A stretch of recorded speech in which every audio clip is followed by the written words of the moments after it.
Hello everyone, I'm Deb Courtney and welcome to my channel.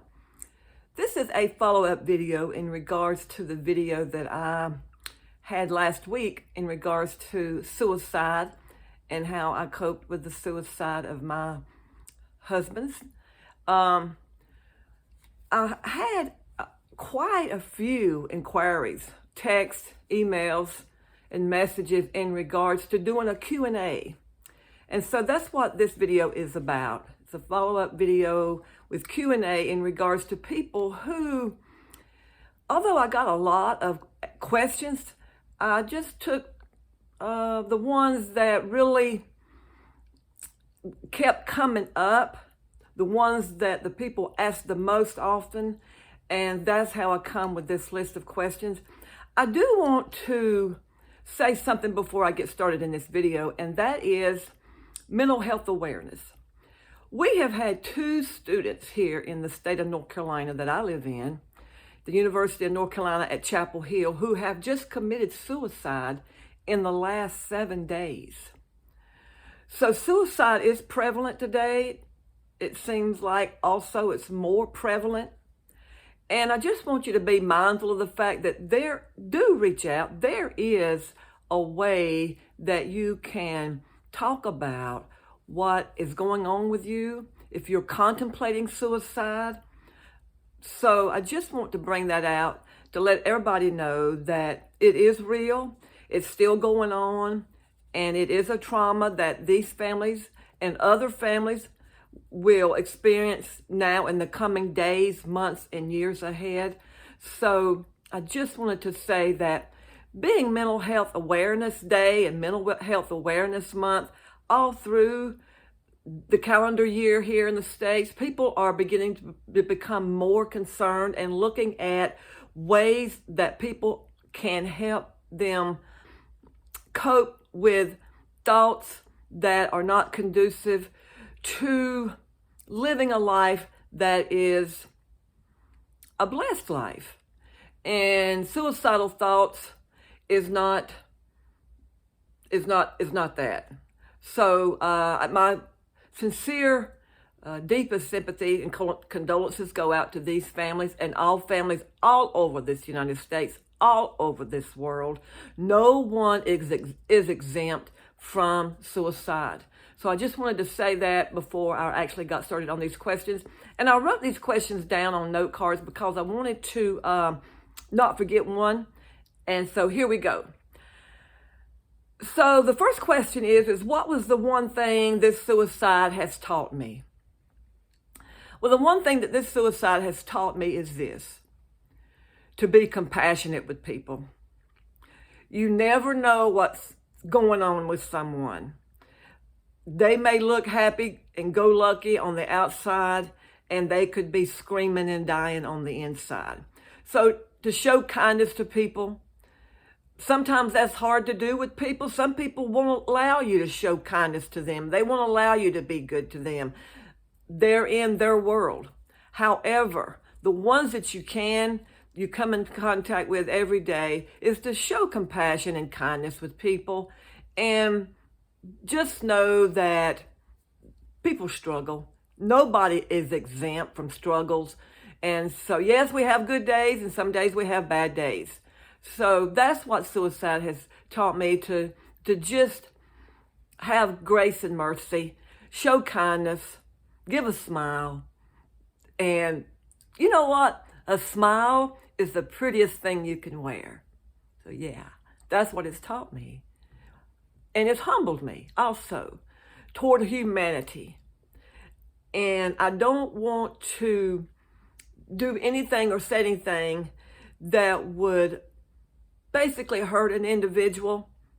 And it's just taught me to be more kind. So that's what this suicide has taught me.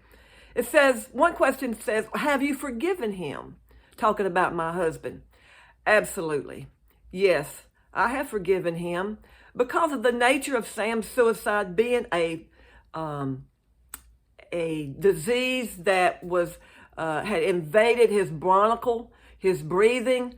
It was a medical situation with him, And so knowing Sam and knowing his nature, that was the way he had to go out. He couldn't have went out with taking pills simply because he had a hard time swallowing pills 10, 15 plus years ago. And so as his cancer increased and got worse, his swallowing became increasingly hard. And so I understand why he went the way he went, because that was just the man he was. But I have forgiven him. I have no unforgiveness towards him at all. The next question was, they asked me, well, how are you coping? Well, I take it day by day. I stay in the moment. That's the best place to live, is in the moment, in the day. The past is history. We've heard that cliche, the future is a mystery. All you have is the present, and that is exactly what it is. This day is a gift. And so I stay in the present, and when I do that, I don't live in anxiousness. I don't live in what ifs. So that's how I cope. I keep a positive attitude. I read positive literature. I read my Bible and praying. And so that has tremendously helped my mindset to keep a mindset and not let my thoughts wander in regards to destructive and unhappy thoughts. So it is intentional, the way I think, and I do it intentionally. And so that's how I cope with it. And I live in forgiveness. It says, the next question was, well, what support have you sought to help me come through the suicide?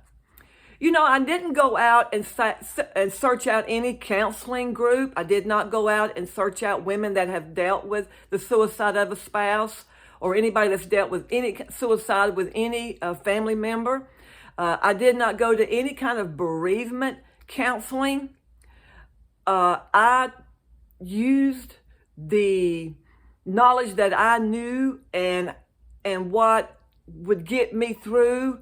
And so that is what I leaned upon. I leaned upon people's prayers, of course. I leaned upon the Word of God.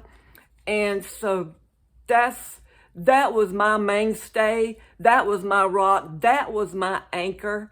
And so when you know who you are, then you have a really good base, foundation to be able to get through each and every day. And every individual is differently, of course, I know that. How each individual handles a suicide is totally different than what somebody else does. So I would this was just me, so I would by all means tell people, do what works for you. Bereavement counseling, mental health counseling, take the necessary steps that is positive for you and your environment. The next question says, do I feel upset with myself for not being there to stop him? Well, no, I don't. Simply because knowing the personality of my husband and knowing how he lived his life, he would have found an opportunity, some shape, form, or fashion, to have me to leave. Simply because the time he tried to commit suicide in August, I was there at the house. And I would not allow him to do it. I said, not today. Remember, that's what I said in the video prior. Not today, Sam, not today.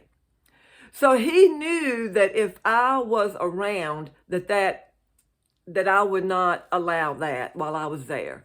So I'm not upset with myself for not being there, because he knew my personality. He knew what I thought about it. I knew what he thought about it. And he was going to take the measures that he needed to take in order to get out of the suffering and the misery that he was living. He didn't like pain. He didn't like any kind of suffering at all. None. During his whole life, he would talk about it. And he just was not into pain and suffering. He said that many, many times to me. And so I'm not upset with myself because it would have taken place sooner or later without me being there. The next question was, have you looked at what you want to do in the future to rebuild my strength? Yes. I stay positive thoughts, thinking. My strength lies in who I am, and that is big with me. I have a tenacity and a tenaciousness about me and a mindset about me that is very, not, I'm going to say very hard, but I understand myself to know that distractions and deceptions, is I can see it. I can see manipulation coming a mile away. And so I think that by this video of Q&A and the video prior to this in regards to Sam's suicide and talking with people, that helps an individual to process and builds your strength up. I hope I can help many people, many people with my story and testimony in regards to this. So that's what I intend to do and look forward to in the future. The next question was, do you blame yourself? I do not blame myself. The suicide had to do with medical issues that my husband was having. He could not breathe. His breathing was getting worse and worse. I do not blame myself at all. The next thing is, do you want distractions? Well, earlier, absolutely. Earlier, after the suicide, I did want distractions, and I did have distractions. I plunged myself into my work. I plunged myself into meeting people and staying on the run. I was dancing as fast as I could, and I don't mean literally dancing. That's figuratively. I was going as fast as I could with work, with meeting people, with going here, going there, going wherever, and that helped me to keep me distracted and keep my mind off of it. However, as I have told you in the previous videos, the first 3 years were hard for me. And then I began to take measures on the third year to overcome that, and I was able to do that. Says, stigma of suicide, especially in the church. Survivors of loved ones often feel shame. Well, people have a hard time understanding a person doing suicide, committing suicide, completing suicide, should I say. That's everywhere. And it's just because it's unusual to them, and they just don't know what to say. They just don't know how to say it. Just be present. That's all maybe that they can do. So I think you have to give some mercy and grace to people who don't really know. And we may look at it as being a stigma or shame-based. And I don't know if people really intentionally know what they're doing. However, you have to have a mindset that basically the way people leave this world is, other than accidents and suicide, that, we live to be an old age and our body gives out and people pass away. So since suicide is not a way of naturally going with the human body, I think people are just clueless. And that's the reason you need the right people in bereavement counseling, you need the right people, and you need to search out those kind of people. And in mental health counseling and counseling at all, because those people have the tools and the techniques. The general public absolutely does not. And it's just that they don't have it. And they don't know where to get it. So best thing people did for me was to pray for me, and then the Lord helped me come on out of it, and to now be more bold about it, and to be able to explain to people my journey and how I have dealt with it. So sometimes you just have to overlook people. It's not that they're bad or anything, but they just don't know. The next question was, what was the days like leading up to suicide? And did I see it coming? The days were like any other day that I would get up and go to work. And Sam would get up and make his coffee, do what he did. I didn't see it coming that day.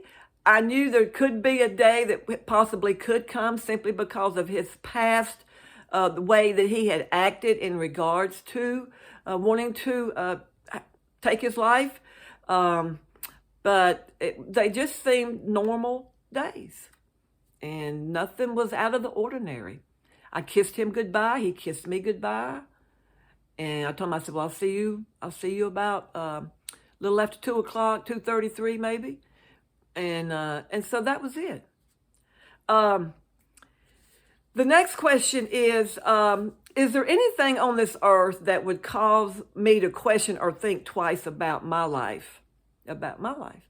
Well, the thought of suicide has crossed my mind. It's been like a fleeting moment, but it has crossed my mind. And having lived through a suicide, completion of a loved one, I would not really want to go that way. It's just nothing that I contemplate, but it has crossed my mind. And so the next question was, could we have solved this another way? Not really. According to his doctors and physicians, the way they were treating him and how they were treating him was the way that they could, and what he allowed them to do. He was not wasn't going to take any kind of surgery. If somebody may have thought about that.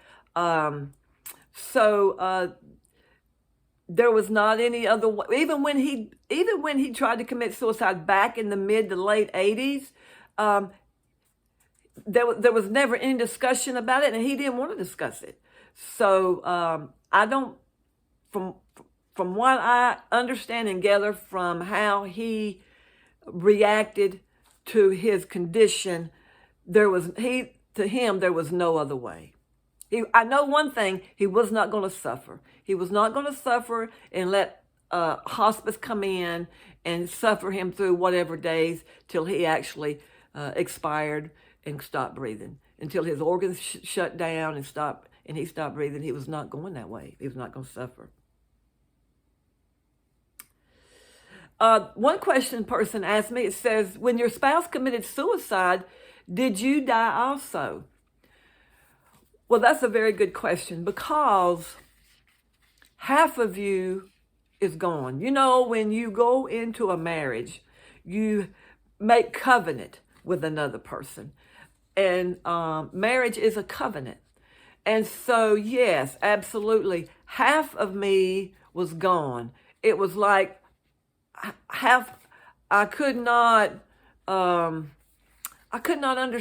or I could not bring myself to do a lot of things that needed to be done, because Sam took care of that. And so I just let those things fall away. And all I could do was do what Deborah could do. And so I did. I did. I did witness that inside of me. I did go through a phase up until recently that I was like sometimes you're like the Walking Dead. You're like a zombie. You are breathing. You are walking on this earth. You are doing your daily due diligence. Everything that has to do with where you are at in your life at this particular time, when the suicide took place up until today, my journey has been kind of like you know how you're in a forest and you're trying to maneuver your way out of this very deep, thick forest, foggy forest. And that's kind of the way I was. And so, yes, you do feel like I do feel like a part of myself died. And, but it's just part of processing what has taken place. You're now alone. They're not there.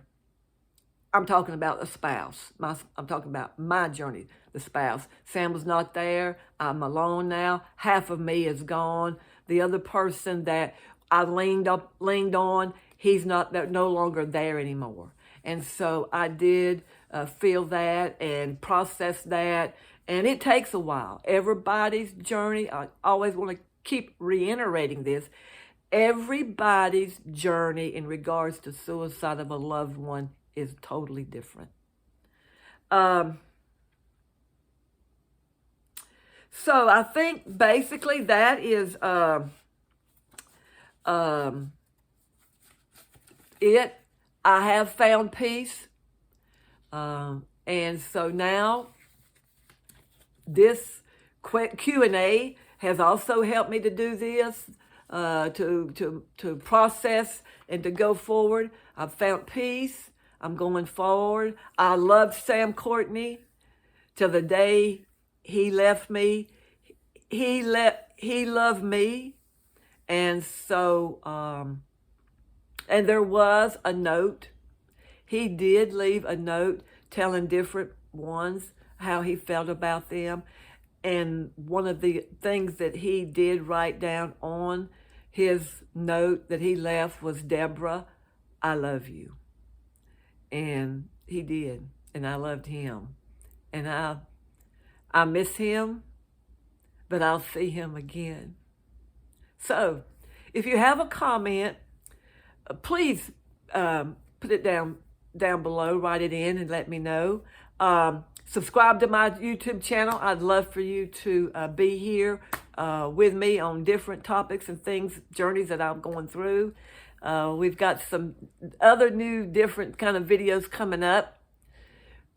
Ring the bell so you'll know when I'm coming up on Thursdays, basically around 1 o'clock. Give me a thumbs up if you like this video. If you gleaned anything at all in regards to this video, let me know. And I certainly would appreciate it, because it is life, and it is things that some people go through and endure. And so if I can be a help to any one of you out there, I'm more than happy to do that. So I'm glad you found me, and I'm glad I found you. Go out and make it a great day.